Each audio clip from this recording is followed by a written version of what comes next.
ਗੁਰਾਂ ਦੀ ਕਿਰਪਾ ਨਾਲ ਮਿਲਦਾ ਹੈ। ਯੁੱਗਾਂ ਤੋਂ ਪਹਿਲਾਂ ਵੀ ਸੱਚ ਸੀ, ਯੁੱਗਾਂ ਦੇ ਸ਼ੁਰੂ ਵਿੱਚ ਵੀ ਸੱਚ ਸੀ, ਹੁਣ ਵੀ ਸੱਚ ਹੈ, ਅੱਗੇ ਨੂੰ ਵੀ ਸੱਚ ਹੋਵੇਗਾ। ਇਸ ਤਰ੍ਹਾਂ ਆਪਣੇ ਮਨ ਦੇ ਅੰਦਰ ਵਿਚਾਰ ਕਰਦੇ ਹੋਏ ਮੂੰਹ ਨਾਲ ਤਾਂ ਪੜ੍ਹੀ ਜਾਣਾ ਏਕ ਓੰਕਾਰ ਸਤਿਨਾਮ ਕਰਤਾ ਪੁਰਖ ਨਿਰਭਉ ਨਿਰਵੈਰ ਅਕਾਲ ਮੂਰਤ ਅਜੂਨੀ ਸੈਭੰ ਗੁਰ ਪ੍ਰਸਾਦ ਜਪ ਆਦਿ ਸੱਚ ਜੁਗਾਦਿ ਸੱਚ ਹੈ ਵੀ ਸੱਚ ਨਾਨਕ ਹੋਸੀ ਵੀ ਸੱਚ। ਇਹ ਹੌਲੀ ਤਾਂ ਪੜਿਆ, ਬਾਹਰੋਂ ਪੜ੍ਹੀ ਜਾਣਾ, ਇਹਦੇ ਅੰਦਰੋਂ ਵਿਚਾਰ ਕਰੀ ਜਾਣੀ ਹੈ। ਇੱਕ ਓੰਕਾਰ ਦਾ ਅਰਥ ਹੈ ਸੱਚਾ ਨਾਮ ਹੈ, ਕਰਤਾ ਪੁਰਖ ਕਰਨ ਵਾਲਾ ਹੈ, ਪੁਰਖ ਪੂਰਨ ਹੈ, ਭੈ ਤੋਂ ਰਹਿਤ ਹੈ, ਵੈਰ ਤੋਂ ਰਹਿਤ ਹੈ, ਕਾਲ ਤੋਂ ਰਹਿਤ ਹੈ, ਜੂਨਾਂ ਵਿੱਚ ਨਹੀਂ ਆਉਂਦਾ, ਸੋ ਤੇ ਪ੍ਰਕਾਸ਼ ਹੈ, ਗੁਰਾਂ ਦੀ ਕਿਰਪਾ ਨਾਲ ਮਿਲਦਾ ਹੈ। ਯੁੱਗਾਂ ਤੋਂ ਪਹਿਲਾਂ ਵੀ ਸੱਚ ਸੀ, ਯੁੱਗਾਂ ਦੇ ਸ਼ੁਰੂ ਵਿੱਚ ਵੀ ਸੱਚ ਸੀ, ਹੁਣ ਵੀ ਸੱਚ ਹੈ, ਅੱਗੇ ਵੀ ਸੱਚ ਹੋਵੇਗਾ। ਇਹ ਅਰਥ ਅੰਦਰ ਚੱਲਦੇ ਨੇ, ਮੂੰਹ ਨਾਲ ਮੂਲ ਮੰਤਰ ਪੜ੍ਹਦੇ ਆ। ਇਸ ਤਰ੍ਹਾਂ ਲੱਗਦੀ ਹੈ ਲਿਵ, ਇਹਨੂੰ ਕਹਿੰਦੇ ਲਿਵ ਲਾਉਣੀ ਵਾਹਿਗੁਰੂ ਵਿੱਚ। ਇਹ ਸਮਾਧ ਸਗੋਨੀ ਵੱਜਦੀ ਹੈ। ਸਹਿਤ ਗੁਣਾਂ ਦੇ ਸਮਾਧੀ ਲਾਉਣੀ ਕਿ ਉਹਦੇ ਗੁਣਾਂ ਨੂੰ ਯਾਦ ਕਰੀ ਜਾਣਾ, ਕਰਦਿਆਂ ਕਰਦਿਆਂ ਉਹਦੇ ਵਿੱਚ ਹੀ ਲੀਨ ਹੋ ਜਾਣਾ। ਇਹਦੇ ਨਾਲ ਅਸਥਿਰ ਚਿੱਤ ਇੱਕ ਰਸ ਇਕਾਗਰ ਹੋ ਜਾਂਦਾ ਹੈ, ਮਨ ਟਿਕ ਜਾਂਦਾ ਉੱਥੇ। ਇਹ ਤਾਂ ਆਪਣੇ ਕੋਲ ਸਮਾਂ ਨਹੀਂ ਹੈ, ਨਹੀਂ ਤੇ ਜਪਜੀ ਸਾਹਿਬ ਦੇ ਸਾਰੇ ਅਰਥਾਂ ਸਮੇਤ ਜਪਜੀ ਸਾਹਿਬ ਰੋਜ਼ ਪੜ੍ਹਿਆ ਜਾ ਸਕਦਾ ਹੈ। ਫਿਰ ਇਹ ਤਾਂ ਹੈ ਨਹੀਂ ਕਿ ਜਪਜੀ ਸਾਹਿਬ ਕੋਈ ਅੱਜ ਹੋਰ ਹੈ, ਕੱਲ ਨੂੰ ਹੋਰ ਜਪਜੀ ਸਾਹਿਬ ਪੜ੍ਹਨਾ, ਜਾਂ ਪਰਸੋਂ ਨੂੰ ਹੋਰ ਜਪਜੀ ਸਾਹਿਬ ਹੈ। ਜਪਜੀ ਸਾਹਿਬ ਤਾਂ ਇੱਕੋ ਹੀ ਹੈ। ਉਹਦੇ ਅਰਥ ਜੇ ਤੁਸੀਂ ਇੱਕ ਵਾਰ ਚੰਗੀ ਤਰ੍ਹਾਂ ਹੌਲੀ ਹੌਲੀ ਦਿਮਾਗ 'ਚ ਬਿਠਾ ਲਓ ਤਾਂ ਰੋਜ਼ ਜਪਜੀ ਸਾਹਿਬ ਦਾ ਅਰਥਾਂ ਸਮੇਤ ਆਨੰਦ ਮਾਣੋ, ਤਾਂ ਫਿਰ ਅਸਥਿਰ ਚੀਤ, ਤਾਂ ਮਨ ਇੱਕ ਜਗ੍ਹਾ ਟਿਕ ਜਾਂਦਾ ਹੈ। ਜਪਜੀ ਸਾਹਿਬ ਅਰਥਾਂ ਸਮੇਤ ਪੜ੍ਹਨਾ, ਉਹ ਵੀ ਸਿਰਫ ਸਾਦੇ ਅਰਥਾਂ ਵਿੱਚ, ਇੱਕ ਇੱਕ ਪੰਕਤੀ ਦਾ ਆਪਾਂ ਨੂੰ ਅਰਥ ਪਤਾ ਹੋਣਾ ਚਾਹੀਦਾ। ਕਿੰਨਾ ਕੁ ਔਖਾ ਹੁੰਦਾ, ਕਿਤੇ ਕੋਈ ਔਖਾ ਨਹੀਂ ਹੈ। ਜਦੋਂ ਆਪਾਂ ਸਿੱਧੇ ਅਰਥ ਪੜ੍ਹਨ ਲੱਗ ਪਈਏ ਜਪਜੀ ਸਾਹਿਬ ਦੇ, ਸੋਚਿਆ ਸੋਚਣਾ ਹੋਵੇ ਜੇ ਸੋਚੀ ਲੱਖ ਵਾਰ। ਪਹਿਲਾਂ ਤਾਂ ਆਮ ਤੌਰ ਤੇ ਮੈਂ ਇੱਕ ਉਦਾਹਰਣ ਹੀ ਦਿੰਦਾ, ਪਹਿਲਾਂ ਤਾਂ ਆਮ ਤੌਰ ਤੇ ਇੰਗਲਿਸ਼ ਨੂੰ ਸਿੱਖਿਆ ਹੀ ਜਾਂਦਾ ਹੈ, ਫਿਰ ਉਹਨੂੰ ਬੰਦਾ ਬੋਲਦਾ ਹੈ, ਫਿਰ ਉਹਨੂੰ ਬੋਲੀ ਵਿੱਚ ਬਦਲ ਦਿੰਦਾ, ਫਿਰ ਉਹ ਅਰਥਾਂ ਨੂੰ ਸਮਝਦਾ ਉਹਦਿਆਂ ਨੂੰ। ਨਹੀਂ ਤਾਂ ਆਮ ਤੌਰ ਤੇ ਆਪਾਂ ਕਹਿੰਦੇ ਮੈਂ ਉਹ ਸੁਣ ਤਾਂ ਲਈ ਵੀ ਇਹ ਇੰਗਲਿਸ਼ ਹੈ, ਪਰ ਮੈਨੂੰ ਸਮਝ ਨਹੀਂ ਲੱਗੀ ਇਹਦੀ। ਇਸੇ ਤਰ੍ਹਾਂ ਹੀ ਇੱਕ ਬੋਲੀ ਵਿੱਚ ਪ੍ਰਵੇਸ਼ ਹੋਣਾ ਪੈਂਦਾ, ਫਿਰ ਪਟਰ ਪਟਰ ਕਰਕੇ ਬੋਲਦਾ ਇਨਸਾਨ, ਬੜੀ ਛੇਤੀ ਬੋਲਦਾ। ਆਪਾਂ ਕਹਿੰਦੇ ਪਤਾ ਨਹੀਂ ਕਿੰਨੀ ਛੇਤੀ ਬੋਲਦਾ, ਇਹ ਸਮਝ ਲੱਗ ਜਾਂਦੀ ਸਾਰੀ। ਹਰ ਬੋਲੀ ਵਿੱਚ ਗੁਰਬਾਣੀ ਅੰਦਰ ਵੀ ਪ੍ਰਵੇਸ਼ ਹੋਣਾ ਪੈਂਦਾ ਹੈ। ਗੁਰਬਾਣੀ ਅੰਦਰ ਇਉਂ ਪ੍ਰਵੇਸ਼ ਹੋ ਜਾਓ ਕਿ ਅਰਥ ਦੀ ਬਹੁਤੀ ਵਿਚਾਰ ਦੀ ਲੋੜ ਨਾ ਪਵੇ, ਸੁਤੇ ਸਿੱਧੀ ਉਹ ਆਪਣੇ ਮੂਹਰੇ ਆ ਜਾ ਕੇ ਸੋਚਿਆ ਸੋਚਣਾ ਹੋਵੇ ਜੇ ਸੋਚੀ ਲੱਖ ਵਾਰ, ਜਿੰਨੀ ਮਰਜ਼ੀ ਸੁੱਚਮ ਰੱਖ ਲਓ, ਜਿੰਨਾ ਮਰਜ਼ੀ ਸੋਚੀ ਜਾਓ, ਕੁਛ ਨਹੀਂ ਬਣਦਾ। ਭੁੱਖਿਆਂ ਭੁੱਖ ਨਾ ਉਤਰੀ, ਜੇ ਬੰਨਾਂ ਪੁਰੀਆਂ ਭਾਰ, ਜਿੰਨੇ ਮਰਜ਼ੀ ਭੁੱਖੇ ਰਹਿ ਲਓ, ਮਨ ਦੀ ਭੁੱਖ ਨਹੀਂ ਉਤਰਦੀ। ਚੁੱਪ ਰਹਿਣ ਨਾਲ ਮਨ ਚੁੱਪ ਨਹੀਂ ਹੁੰਦਾ। ਇਸ ਤਰ੍ਹਾਂ ਮਨ ਦੇ ਅੰਦਰ ਜਦੋਂ ਵਿਚਾਰ ਘੁੰਮਣ ਲੱਗ ਜਾਂਦੀ, ਜਪਜੀ ਸਾਹਿਬ ਮੂੰਹ ਨਾਲ ਤੇ ਵਿਚਾਰ ਅੰਦਰ, 1 ਘੰਟੇ ਦੇ ਲਗਭਗ ਲੱਗ ਜਾਂਦਾ ਇਹਨੂੰ ਜਪਜੀ ਸਾਹਿਬ ਦਾ ਪਾਠ ਕਰਦੇ ਵਿਚਾਰ ਨਾਲ। ਤਾਂ ਤੁਸੀਂ ਰੋਜ਼ ਕਹਿੰਦੇ ਮਨ ਨਹੀਂ ਟਿਕਦਾ, ਮਨ ਨਹੀਂ ਟਿਕਦਾ, ਇਹ ਤਾਂ ਮਨ ਤਾਂ ਫਿਰ ਐਵੇਂ ਟਿਕਾਉਣਾ ਪੈਣਾ। ਮਨ ਕੋਈ ਗੱਲਾਂ ਨਾਲ ਨਹੀਂ ਟਿਕਣਾ, ਨਾ ਕੋਈ ਜਾਦੂ ਦੀ ਪੂੜੀ ਹੈ ਇੱਥੇ।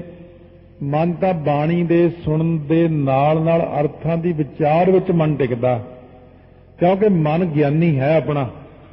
ਮਨ ਇੰਨਾ ਵੱਡਾ ਵਿਦਵਾਨ ਹੈ ਕਿ ਇਹਨੂੰ ਵਿਦਵਾਨੀ ਵਿੱਚ ਫਸਾ ਲਓ, ਕਿਤੇ ਗਿਆਨ ਪੁਣੇ ਵਿੱਚ ਲੈ ਆਓ, ਕਿਉਂਕਿ ਮਨ ਬਿਨਾਂ ਗਿਆਨ ਤੋਂ ਟਿਕਦਾ ਹੀ ਨਹੀਂ। ਗਿਆਨ ਕਾ ਬੱਧਾ ਮਨ ਹੈ, ਗੁਰ ਬਿਨ ਗਿਆਨ ਨਾ ਹੋਏ। ਤਾਂ ਆਪਾਂ ਗਿਆਨ ਦੀਆਂ ਗੱਲਾਂ ਕਰਦੇ, ਜਦੋਂ ਬਾਣੀ ਪੜ੍ਹਦੇ ਹਾਂ ਮਨ ਅਗਿਆਨਤਾ ਵਿੱਚ ਹੁੰਦਾ ਹੈ। ਮਨ ਨੂੰ ਆਪਾਂ ਕਿਤੇ ਹੋਰ ਘੁਮਾਉਂਦੇ ਰਹਿੰਦੇ ਹਾਂ ਤੇ ਬਾਣੀ ਮੂੰਹ ਨਾਲ ਪੜ੍ਹਦੇ ਰਹਿੰਦੇ ਹਾਂ। ਇਸੇ ਕਰਕੇ ਮਨ ਨਹੀਂ ਟਿਕਦਾ। ਮੂੰਹ ਨਾਲ ਬਾਣੀ ਪੜ੍ਹੋ, ਮਨ ਨਾਲ ਅਰਥ ਵਿਚਾਰੋ, ਤਾਂ ਮਹਾਰਾਜ ਕਹਿੰਦੇ ਫਿਰ ਇੱਕ ਜਗ੍ਹਾ ਮਨ ਟਿਕ ਜਾਂਦਾ ਹੈ। ਹਰ ਨਾਮ ਚੇਤ ਫਿਰ ਪਵਹਿ ਨਾ ਜੂਨੀ, ਕਹਿੰਦੇ ਵਾਹਿਗੁਰੂ ਵਾਹਿਗੁਰੂ ਵਾਹਿਗੁਰੂ ਚੇਤ ਯਾਦ ਕਰ, ਫਿਰ ਜੂਨਾਂ ਵਿੱਚ ਨਹੀਂ ਪਏਗਾ। ਗੁਰਮਤਿ ਸਾਰ ਹੋਰ ਨਾਮ ਬਿਹੂਨੀ, ਸਾਰਿਆਂ ਨਾਲੋਂ ਸਾਰ ਸ੍ਰੇਸ਼ਟ ਤਾਂ ਗੁਰਮਤਿ ਹੈ। ਜੇ ਤੁਸੀਂ ਕਹੋ ਦੁਨੀਆ ਅੰਦਰ ਕੋਈ ਹੋਰ ਚੰਗਾ ਹੈ, ਕਿਉਂਕਿ ਹਰੇਕ ਬੰਦੇ ਦੀ ਇਹ ਠੀਕ ਹੈ ਕਿ ਆਪੋ ਆਪਣੇ ਧਰਮ ਵਿੱਚ ਬਹੁਤ ਸ਼ਰਧਾ ਹੁੰਦੀ ਹੈ। ਚਾਹੇ ਉਹ ਨਕਲੀ ਗੁਰੂ ਕੋਲ ਕਿਉਂ ਨਾ ਜਾਣ, ਉਹ ਨਕਲੀ ਗੁਰੂ ਨੂੰ ਵੀ ਕਹਿੰਦੇ ਇਹ ਤਾਂ ਆਪ ਰੱਬ ਹੈ। ਸ਼ਰਧਾਲੂ ਵੱਲੋਂ ਕੋਈ ਕਮੀ ਨਹੀਂ ਹੁੰਦੀ, ਸ਼ਰਧਾ ਵਿੱਚ ਕਮੀ ਹੁੰਦੀ ਉੱਪਰਲੇ ਵਿੱਚ, ਜਿਹੜਾ ਰੱਬ ਬਣ ਕੇ ਬੈਠਾ ਜਾਣ ਕੇ। ਵਾਸਤਵ ਦੇ ਵਿੱਚ ਤੇ ਹਰ ਬੰਦੇ ਦੀ ਸ਼ਰਧਾ ਪ੍ਰਮਾਤਮਾ ਵਿੱਚ ਹੀ ਹੈ, ਪਰ ਉਹਦੀ ਸ਼ਰਧਾ ਦਾ ਨਜਾਇਜ਼ ਫਾਇਦਾ ਉਠਾਉਂਦੇ ਨੇ ਲੋਕ ਗੁਰੂ ਬਣ ਕੇ। ਥਾਂ ਥਾਂ ਦੇ ਉੱਤੇ ਧਰਮ ਨੇ, ਸਾਰੇ ਧਰਮ ਨੇ, ਪਰ ਸਤਿਗੁਰੂ ਨੇ ਇੱਕ ਬਚਨ ਕਰਤਾ, ਗੁਰਮਤਿ ਸਾਰ। ਸਾਰਿਆਂ ਨਾਲੋਂ ਸ੍ਰੇਸ਼ਟ ਗੁਰਮਤਿ ਹੈ, ਬਾਕੀ ਸਾਰੀਆਂ ਚੀਜ਼ਾਂ ਇਹਦੋਂ ਥੱਲੇ ਨੇ। ਇਹ ਗੱਲ ਨੂੰ ਬਾਕੀ ਤਾਂ ਮੰਨ ਗਏ, ਦੇਵਤੇ ਤਾਂ ਮੰਨ ਗਏ ਆ, ਉਹ ਤਾਂ ਉਦੋਂ ਦੇ ਹੀ ਮੰਨਦੇ ਕਰਨ ਜਦ ਗੁਰੂ ਨਾਨਕ ਦੇਵ ਜੀ ਪ੍ਰਗਟ ਹੋ ਗਏ।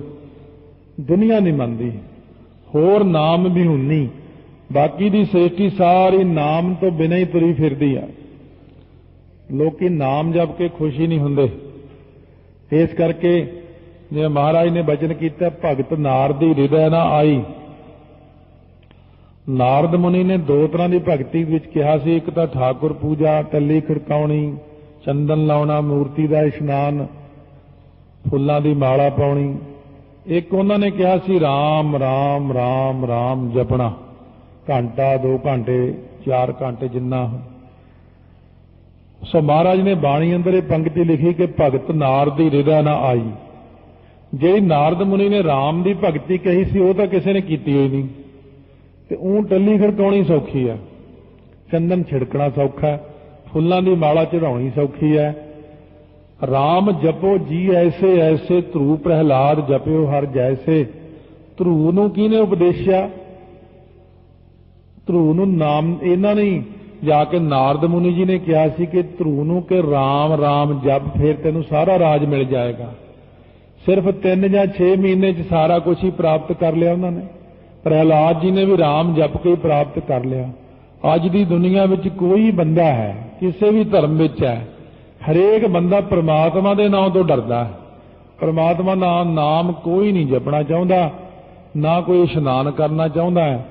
ਇਸ ਕਰਕੇ ਸਾਰੀ ਦੁਨੀਆ ਜਿੱਥੇ ਕੋਈ ਸੌਖਾ ਜਿਹਾ ਗੁਰੂ ਮਿਲ ਜੇ, ਲੋਕੀ ਉੱਥੇ ਜਾਂਦੇ। ਜਿੱਥੇ ਕੋਈ ਇਹ ਕਹੇ ਵੀ ਤੁਹਾਨੂੰ ਕੁਝ ਨਹੀਂ ਕਰਨ ਦੀ ਲੋੜ, ਸਿਰਫ ਬਿਸਤਰੇ 'ਚ ਪਏ ਰਹੋ ਮੌਜ ਨਾਲ, ਤੁਹਾਨੂੰ ਮੈਂ ਐਂ ਹੀ ਤਾਰ ਦੂੰ, ਵੱਡਾ ਸਾਰਾ ਟਰੱਕ ਲਿਆ ਕੇ ਤੁਹਾਨੂੰ ਮੈਂ ਮੰਜੇ ਸਣੇ ਹੀ ਲੈ ਜਾਊਂ, ਫੇਰ ਤਾਂ ਭਾਵੇਂ ਲੋਕੀ ਉਧਰ ਨੂੰ ਜਾਣ।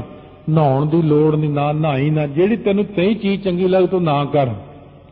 ਉਹ ਕਹਿੰਦੇ ਇਹ ਮਿਲਿਆ ਅਸਲੀ ਗੁਰੂ, ਇਹ ਮੈਨੂੰ ਤਾਰੂਗਾ, ਮੰਜੇ ਤੇ ਪਏ ਇਹਨੂੰ ਰਜਾਈ ਸਣੇ ਹੀ ਲੈ ਜੂ ਸੱਚਖੰਡ ਨੂੰ। ਉਹ ਗੁਰੂ ਵੀ ਬੜੇ ਉਸਤਾਦ ਨੇ, ਉਹ ਵੀ ਲੋਕਾਂ ਨੂੰ ਐਸੇ ਚੱਕਰ 'ਚ ਪਾ ਲੈਂਦੇ ਨੇ, ਨਹਾਉਣ ਦੀ ਲੋੜ ਨਹੀਂ, ਆਹ ਨਹੀਂ ਕਰਨ ਦੀ ਲੋੜ, ਆਹ ਨਹੀਂ, ਤੂੰ ਕੁਛ ਨਾ ਕਰ ਚੇਲਿਆ, ਕੁਛ ਨਾ ਕਰ, ਜੋ ਮਰਜ਼ੀ ਖਾ ਪੀ, ਪਰ 100 ਰੁਪਈਆ ਮਹੀਨਾ ਮੈਨੂੰ ਦੇਈ ਜਾ, ਮੈਂ ਤੈਨੂੰ ਤਾਰ ਦੂੰਗਾ। ਜਦ ਵੀ ਆਵੇਂ 100 200 500 ਲਿਆਇਆ ਕਰ, ਮੈਂ ਤੈਨੂੰ ਤਾਰ ਦੂੰਗਾ। ਦੋਨੋਂ ਜਾਣੇ ਤਰਨਗੇ ਵੀ, ਔਰ ਕਰੋੜਾਂ ਦੀ ਗਿਣਤੀ ਵਿੱਚ ਉਹ ਗੁਰੂ ਲੈ ਕੇ ਜਾਏਗਾ ਧਰਮਰਾਜੇ ਦੀ ਕਚਹਿਰੀ 'ਚ, ਉੱਥੇ ਖੜਾ ਕਰ ਦੇਣਾ। ਇਹਦੇ ਉਦੋਂ ਹੀ ਪਤਾ ਲੱਗਣਾ ਕਿ ਦੁਬਈ ਦੇ ਬਹਾਨੇ ਚੜਾਤੇ ਮੁੰਡੇ ਉੱਥੋਂ ਦਿੱਲੀ ਤੋਂ ਅੰਮ੍ਰਿਤਸਰ ਸਾਹਿਬ ਨੂੰ। ਉਹ ਹਵਾਈ ਅੱਡੇ ਤੇ ਉਤਰ ਕੇ ਕਹਿੰਦੇ ਬਈ ਦੁਬਈ ਵੀ ਅੰਮ੍ਰਿਤਸਰ ਵਰਗਾ। ਉਹ ਹੋਟਲ ਵਾਲਾ ਕਹਿੰਦਾ ਹੈ ਹੀ ਅੰਮ੍ਰਿਤਸਰ ਇਹ ਤਾਂ। ਕਹਿੰਦਾ ਕਿੱਦਾਂ? ਕਹਿੰਦਾ ਦੇਖ ਲਿਆ ਰਾਜਾ ਸਾਂਸੀ ਹਵਾਈ ਅੱਡਾ ਲਿਖਿਆ ਨਾ ਅੰਮ੍ਰਿਤਸਰ। ਕਹਿੰਦਾ ਹਾਂ ਵੀ ਸੰਤ ਕਹਿੰਦਾ ਉਹਨੇ ਦੁਬਈ ਕਿਹਾ ਸੀ। ਕਹਿੰਦਾ ਐਂ ਹੁੰਦਾ। ਇਸੇ ਪ੍ਰਕਾਰ ਹੀ ਲੈ ਕੇ 2-2 ਲੱਖ ਗੁਰੂ ਤੁਹਾਨੂੰ ਸਿੱਧੇ ਲਿਜਾ ਕੇ ਨਰਕਾਂ ਦੇ ਵਿੱਚ ਉਤਾਰਨਗੇ ਨਾ ਇਹਨਾਂ ਨੂੰ ਜਹਾਜ਼। ਉਹ ਕਹਿਣਗੇ ਅਸੀਂ ਸੱਚਖੰਡ 'ਚ ਆ ਗਏ। ਅੱਛਾ ਬੜਾ ਸੋਹਣਾ ਸੱਚਖੰਡ। ਜਦੋਂ ਚੰਗੇ ਉੱਥੇ ਤੇਲ ਦੇ ਕੜਾਹਾਂ 'ਚ ਤਲੇ ਜਾਣਗੇ ਕਹਿਣਗੇ ਉਹ ਸੱਚਖੰਡ ਤਾਂ ਬੜਾ ਭੈੜਾ। ਉਹ ਸੱਚਖੰਡ ਉਹ ਹੈ ਤੇ ਇੱਧਰਲਾ ਆਪਣੇ ਕੋਲੇ ਆ। ਇਸ ਕਰਕੇ ਸਮਝਾਓ, ਗੁਰੂ ਨਾਨਕ ਦੇਵ ਜੀ ਨੇ ਜਿੰਨਾ ਉਪਦੇਸ਼ ਕੀਤਾ ਇੱਕ ਬਚਨ ਵਿੱਚ ਸਾਰਾ ਕੁਝ ਆ ਗਿਆ। ਕਹਿੰਦੇ ਗੁਰਮਤਿ ਸਾਰ ਹੋਰ ਨਾਮ ਵਿਹੂਨੀ। ਗੁਰਮਤਿ ਸਾਰਿਆਂ ਤੋਂ ਉੱਤੇ ਹੈ, ਬਾਕੀ ਸਾਰੇ ਨਾਮ ਤੋਂ ਖਾਲੀ ਨੇ। ਸਿਰਫ ਗੁਰਮਤਿ ਵਿੱਚ ਹੀ ਕਿਹਾ ਜਾਂਦਾ ਜਪੋ ਵਾਹਿਗੁਰੂ ਵਾਹਿਗੁਰੂ ਵਾਹਿਗੁਰੂ।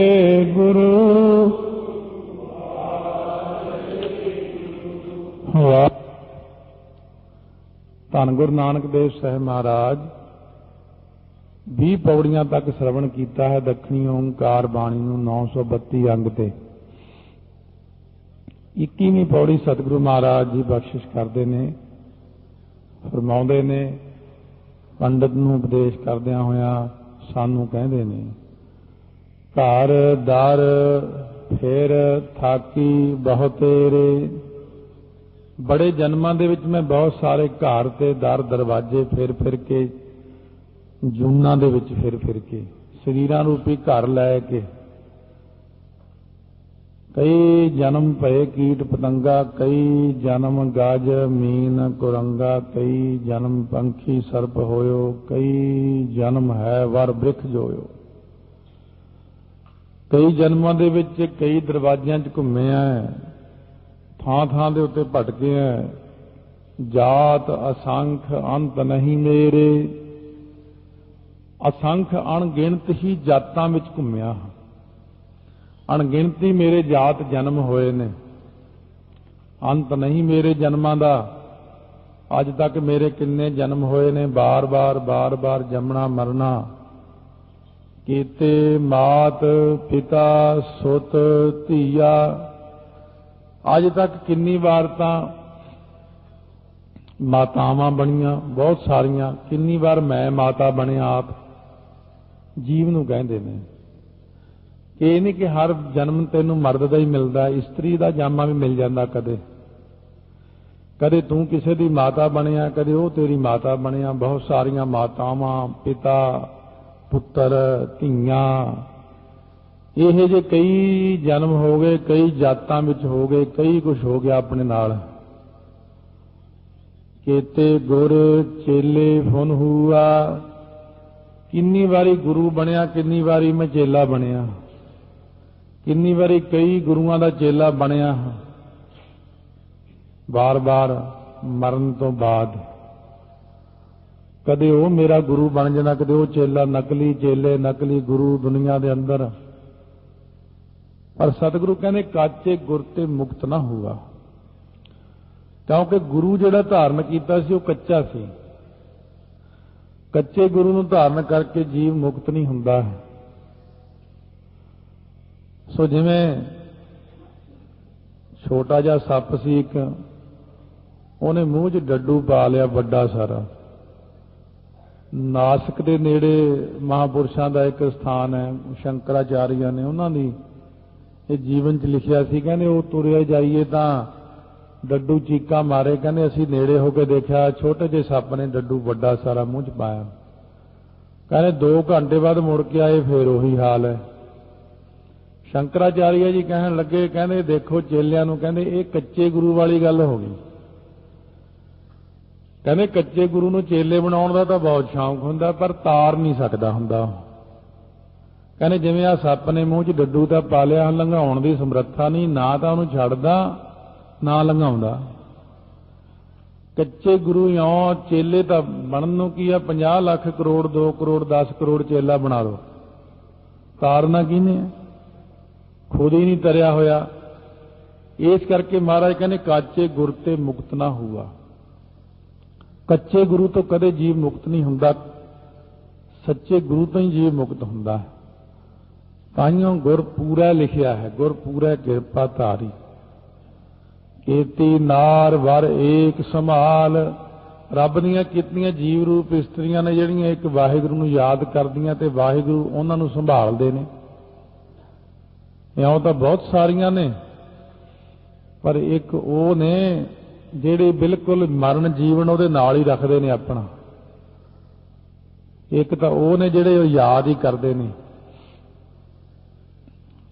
ਪਰ ਮੌਕੇ ਤੇ ਕਈ ਵਾਰ ਖਿਸਕ ਵੀ ਜਾਂਦੇ ਨੇ, ਪਿੱਛੇ ਵੀ ਹਟ ਜਾਂਦੇ ਨੇ, ਦੁੱਖ ਤਕਲੀਫ ਆ ਗਈ।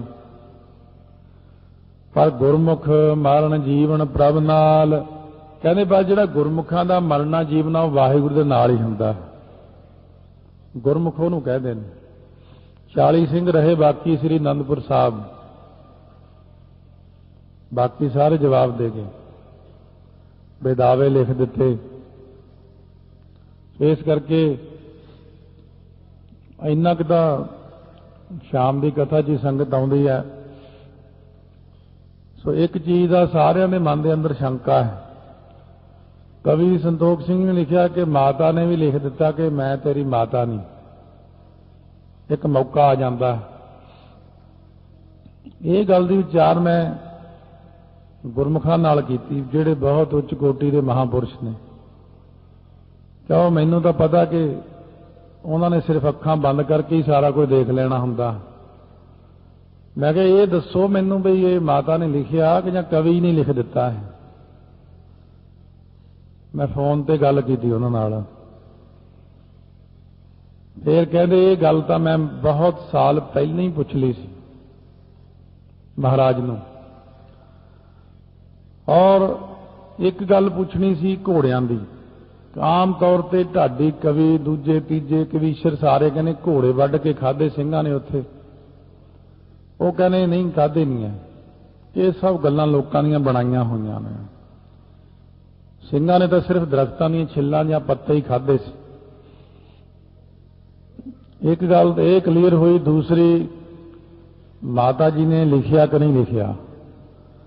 ਉਹ ਕਹਿੰਦੇ ਤੁਸੀਂ ਆਪ ਹੀ ਕਥਾ ਕਰਦੇ ਹੋ, ਪਹਿਲਾਂ ਦੱਸੋ ਪਟਨਾ ਸਾਹਿਬ ਨੌਵੇਂ ਪਾਤਸ਼ਾਹ ਨੇ ਕੀ ਕਿਹਾ ਸੀ ਮਾਤਾ ਜੀ ਨੂੰ। ਮਹਾਰਾਜ ਨੌਵੇਂ ਪਾਤਸ਼ਾਹ ਨੇ ਮਾਤਾ ਜੀ ਨੂੰ ਕਿਹਾ ਸੀ ਇਹ ਜੋ ਕਰਨਗੇ ਦੁਨੀਆ ਦੇ ਭਲੇ ਲਈ ਕਰਨਗੇ, ਤੁਸੀਂ ਇਹਨਾਂ ਦੇ ਕੰਮ 'ਚ ਕਦੇ ਦਖਲ ਨਹੀਂ ਦੇਣਾ। ਜੇ ਤੁਸੀਂ ਦਖਲ ਦਿਓਗੇ ਤੁਹਾਡਾ ਨੁਕਸਾਨ ਹੋ ਜਾਊਗਾ। ਇਹ ਜੋ ਕਰਨਗੇ ਸੋ ਠੀਕ ਕਰਨਗੇ। ਕਹਿੰਦੇ ਜਦੋਂ ਮਸੰਦ ਜਾਂ ਹੋਰ ਲੋਕ ਇਕੱਠੇ ਹੋ ਕੇ ਮਾਤਾ ਜੀ ਕੋਲ ਗਏ ਸੀ, ਉਸ ਵਕਤ ਮਾਤਾ ਜੀ ਦਾ ਇਹੀ ਜਵਾਬ ਸੀ ਕਿ ਇਹ ਜੋ ਕਰਦੇ ਨੇ ਠੀਕ ਕਰਦੇ ਨੇ, ਮੈਂ ਦਖਲ ਨਹੀਂ ਦੇਣਾ। ਹਾਂ, ਇਹ ਤੁਹਾਡੀ ਗੱਲ ਮੈਂ ਕਹਿ ਜ਼ਰੂਰ ਦਿੰਦੀ ਹਾਂ ਮਹਾਰਾਜ ਨੂੰ ਕਿ ਸੰਗਤ ਇਉਂ ਬੇਨਤੀ ਕਰਦੀ ਹੈ, ਸਿੰਘ ਇਉਂ ਕਹਿੰਦੇ ਨੇ, ਪਰ ਮੈਂ ਮਹਾਰਾਜ ਸੱਚੇ ਪਾਤਸ਼ਾਹ ਦੇ ਕਿਸੇ ਕੰਮ 'ਚ ਦਾਖਲ ਨਹੀਂ ਦੇਣਾ, ਕਿਉਂਕਿ ਮੈਨੂੰ ਨੌਵੇਂ ਪਾਤਸ਼ਾਹ ਦਾ ਹੁਕਮ ਹੈ ਕਿ ਇਹ ਜੋ ਕਰਨਗੇ ਸੋ ਠੀਕ ਕਰਨਗੇ ਬਸ। ਇਸ ਕਰਕੇ ਸਤਿਗੁਰੂ ਮਹਾਰਾਜ ਕਹਿੰਦੇ ਨੇ ਕਿ ਸਾਰਿਆਂ ਨਾਲੋਂ ਜਿਹੜੀ ਸ੍ਰੇਸ਼ਟ ਗੱਲ ਹੈ ਉਹ ਹੈ ਕਿ ਸਾਡੇ ਸਤਿਗੁਰੂ ਪੂਰੇ ਨੇ। ਗੁਰਮੁਖ ਮਰਨ ਜੀਵਨ ਪ੍ਰਭ ਨਾਲ। ਉਹ 40 ਸਿੰਘ ਨੇ ਜਿਨ੍ਹਾਂ ਨੇ ਮਰਨ ਜੀਵਨ ਪ੍ਰਭ ਨਾਲ ਹੀ ਗਿਣਿਆ ਕਿ ਮਹਾਰਾਜ ਨੇ ਬੜਾ ਕਿਹਾ ਤੁਸੀਂ ਵੀ ਲਿਖ ਦਿਓ ਬਦਾਵਾ, ਤੁਸੀਂ ਵੀ ਚਲੇ ਜਾਓ। ਕਹਿੰਦੇ ਨਹੀਂ ਮਹਾਰਾਜ ਅਸੀਂ ਤਾਂ ਮਰਨਾ ਤੁਹਾਡੇ ਚਰਨਾਂ 'ਚ ਹੀ, ਜਿਉਣਾ ਵੀ ਇੱਥੇ ਹੀ। ਚਮਕੌਰ ਦੀ ਗੜੀ ਵਿੱਚ ਜਦੋਂ ਪਹੁੰਚ ਕੇ ਸਾਰੇ ਨੇ ਆਪਣੇ ਮੋਰਚੇ ਸੰਭਾਲ ਲਏ ਤਾਂ ਵੀ ਸਤਿਗੁਰੂ ਨੇ ਉੱਚੀ ਆਵਾਜ਼ ਵਿੱਚ ਕਿਹਾ ਸਿੰਘੋ ਹੁਣ ਮੌਕਾ ਜਿਹਨੇ ਜਾਣਾ ਆਪਣੇ ਘਰ ਜਾ ਸਕਦਾ ਹੈ। ਖੁੱਲੀ ਛੁੱਟੀ ਹੈ, ਮੈਂ ਖੁਸ਼ੀ ਨਾਲ ਕਹਿਣਾ, ਮੇਰੀ ਕੋਈ ਨਾਰਾਜ਼ਗੀ ਨਹੀਂ ਪਾਈ। ਤਾਂ ਵੀ 40 ਨੇ ਕਿਹਾ ਨਹੀਂ ਮਹਾਰਾਜ ਜਿਉਣਾ ਵੀ ਇੱਥੇ ਹੀ ਹੈ, ਮਰਨਾ ਵੀ ਇੱਥੇ ਹੀ ਹੈ। ਤਾਂ ਮਹਾਰਾਜ ਬੜੇ ਖੁਸ਼ ਹੋਏ ਸੀ ਕਿ ਸਿੰਘਾਂ ਨੇ ਸਾਡਾ ਸਾਥ ਨਹੀਂ ਇਹਨਾਂ ਨੇ ਛੱਡਿਆ। ਤਾਂ ਲਿਖਦੇ ਨੇ ਗੁਰਮੁਖ ਮਰਨ ਜੀਵਨ ਪ੍ਰਭ ਨਾਲ। ਐ ਤਾਂ ਕਹਿੰਦੇ ਨੇ ਚੇਤੀ ਨਾਰਵਰ ਏਕ ਸੰਭਾਲ। ਐ ਤਾਂ ਕਿੰਨੀਆਂ ਜੀਵ ਰੂਪ ਇਸਤਰੀਆਂ ਵਾਹਿਗੁਰੂ ਨੂੰ ਯਾਦ ਕਰਦੀਆਂ ਨੇ, ਉਹ ਇੱਕ ਵੱਖਰੀ ਗੱਲ ਹੈ। ਇੱਕ ਇਹਨਾਂ ਦਾ ਪਰਨ ਹੈ ਕਿ ਮਰਨਾ ਵੀ ਤੇਰੇ ਚਰਨਾਂ 'ਚ ਹੈ ਤੇ ਜਿਉਣਾ ਵੀ ਤੇਰੇ ਚਰਨਾਂ ਵਿੱਚ। ਉਹ ਗੁਰਮੁਖ ਕੋਈ ਕੋਈ ਲੱਭਦੇ ਨੇ। ਬਹਿ ਦਿਸ ਢੂੰਡ ਘਰੈ ਮਹਿ ਪਾਇਆ। ਦਸੋ ਦਿਸ਼ਾ ਵਿੱਚ ਢੂੰਡ ਕੇ ਭਾਲ ਕੇ ਕਿੱਥੇ ਪਾਇਆ? ਹਿਰਦੇ ਰੂਪੀ ਘਰ ਵਿੱਚ ਹੀ ਪ੍ਰਾਪਤ ਕੀਤਾ। ਬਾਹਰ ਜਾਣ ਦੀ ਲੋੜ ਨਹੀਂ। ਕਾਹਿਰੇ ਬਨ ਖੋਜਨ ਜਾਈ ਸਰਬ ਨਿਵਾਸੀ ਸਦਾ ਲੇਪਾ। ਤੋਹੀ ਸੰਗ ਸਮਾਈ ਪੋਹ ਪਮਦ ਜਮ ਬਾਸ ਬਸਤ ਹੈ ਮੁਕਰ ਮਾਹੇ ਜੈਸੇ ਛਾਈ। ਤੈਸੇ ਹੀ ਹਰ ਬਸੇ ਨਿਰੰਤਰ ਘਟ ਹੀ ਖੋਜੋ ਭਾਈ। ਮੇਲ ਭਇਆ ਅਕਾਲ ਪੁਰਖ ਨਾਲ ਸਾਡਾ ਮੇਲ ਹੋ ਗਿਆ, ਆਤਮਾ ਤੇ ਪ੍ਰਮਾਤਮਾ ਦਾ। ਇਹ ਮੇਲ ਵਿਚਕਾਰ ਕਰਾਉਣ ਵਾਲਾ ਵਿਚੋਲਾ ਕੌਣ ਹੈ? ਸਤਿਗੁਰੂ ਮਿਲਾਇਆ। ਸਤਿਗੁਰੂ ਨੇ ਮਿਲਾਇਆ ਮੈਨੂੰ ਅਕਾਲ ਪੁਰਖ ਵਾਹਿਗੁਰੂ ਦੇ ਨਾਲ।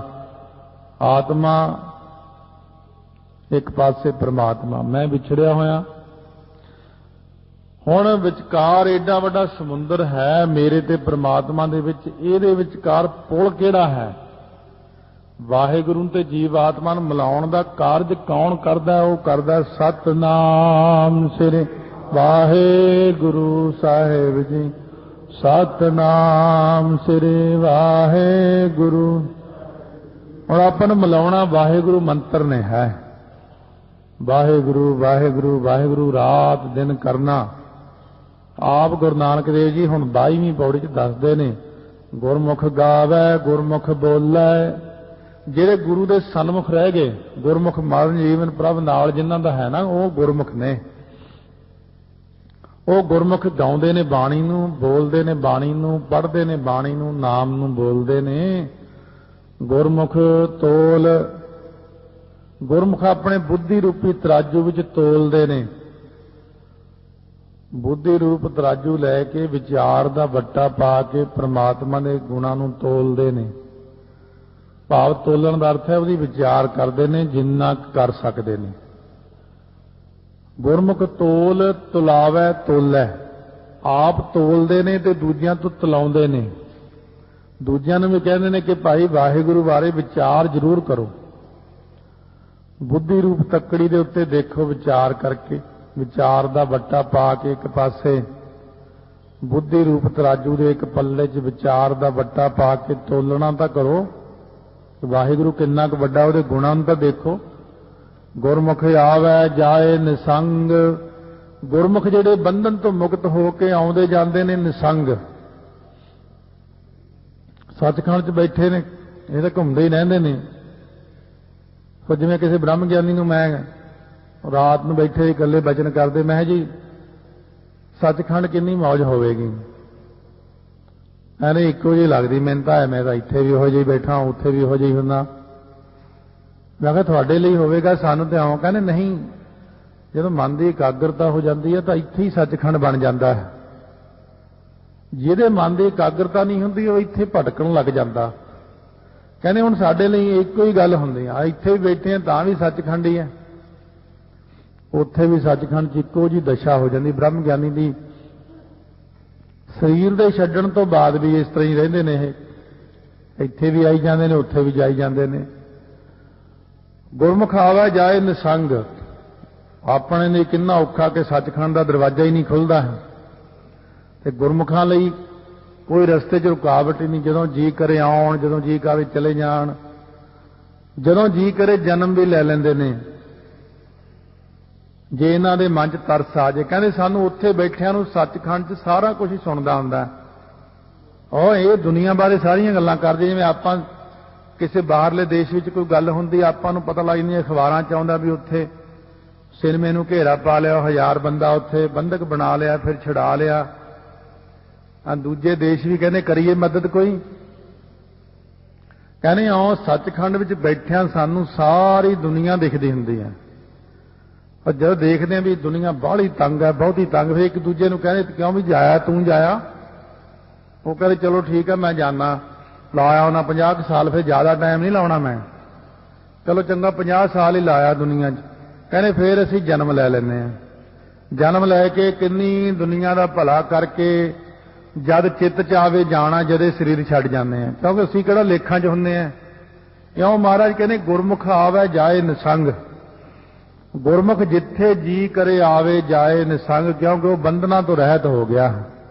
ਉਹ ਜੀ ਕਰੇ ਸੱਚਖੰਡ ਚੱਲ ਜਾਂਦੇ ਆ, ਜੀ ਕਰੇ ਆ ਸਵਰਗਾਂ ਨੂੰ ਚਲੇ ਜਾਂਦੇ ਆ, ਜੀ ਕਰੇ ਰਾਜਾ ਜਨਕ ਨਰਕਾਂ ਨੂੰ ਚਲੇ ਗਏ।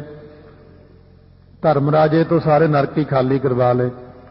ਇਉਂ ਗੁਰਮੁਖ ਬਣ ਕੇ ਦੇਖੋ, ਮਹਾਰਾਜ ਕਹਿੰਦੇ ਤੁਹਾਨੂੰ ਵੀ ਨਿਸੰਗ ਹੀ ਜਿੱਧਰ ਮਰਜ਼ੀ ਚਲੇ ਜਾਓ, ਕੋਈ ਤੁਹਾਨੂੰ ਰੁਕਾਵਟ ਨਹੀਂ ਕਿਸੇ ਪਾਸੇ।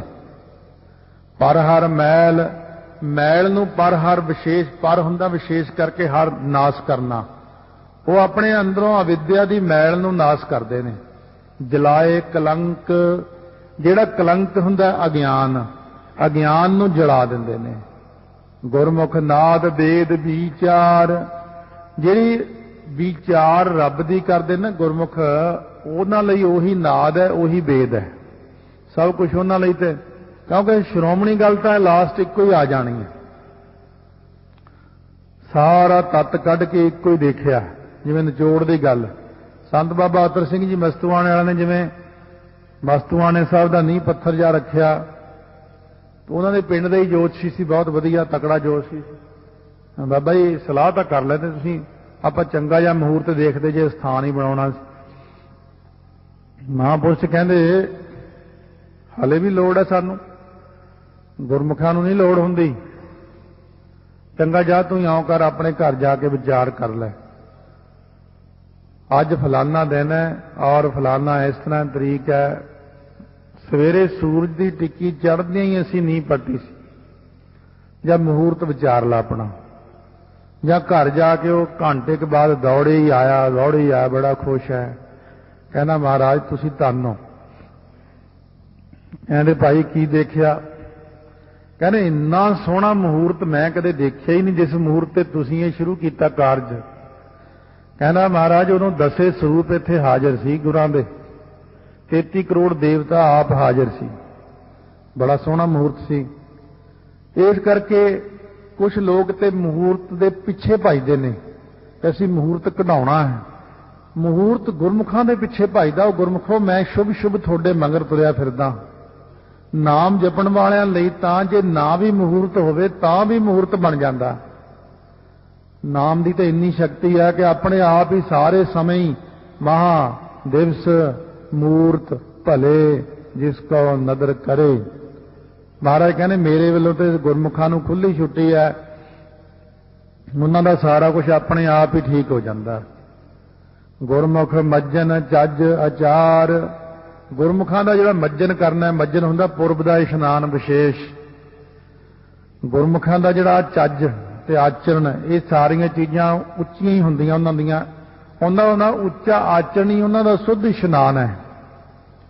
ਇਸ਼ਨਾਨ ਦੀ ਲੋੜ ਤਾਂ ਉਹਨੂੰ ਪੈਂਦੀ ਜਿਹੜਾ ਮੈਲਾ। ਜਿਹਦਾ ਆਚਰਣ ਪਹਿਲਾਂ ਹੀ ਬੜਾ ਉੱਚਾ ਹੈ ਉਹਨੂੰ ਇਸ਼ਨਾਨ ਦੀ ਲੋੜ ਹੀ ਨਹੀਂ ਪੈਂਦੀ। ਸਾਧ ਭਲੇ ਅਣਨਹਾਤਿਆਂ ਚੋਰ ਸੇ ਚੋਰਾ ਚੋਰ। ਮਹਾਰਾਜ ਕਹਿੰਦੇ ਉਹ ਨਹਾਉਣ ਦੀ ਲੋੜ ਨਹੀਂ ਗੁਰਮੁਖਾਂ ਨੂੰ। ਗੁਰਮੁਖ ਸ਼ਬਦ ਅੰਮ੍ਰਿਤ ਹੈ ਸਾਰ। ਗੁਰਮੁਖਾਂ ਲਈ ਸਾਰਿਆਂ ਨਾਲੋਂ ਸ੍ਰੇਸ਼ਟ ਕਿਹੜੀ ਚੀਜ਼ ਹੈ?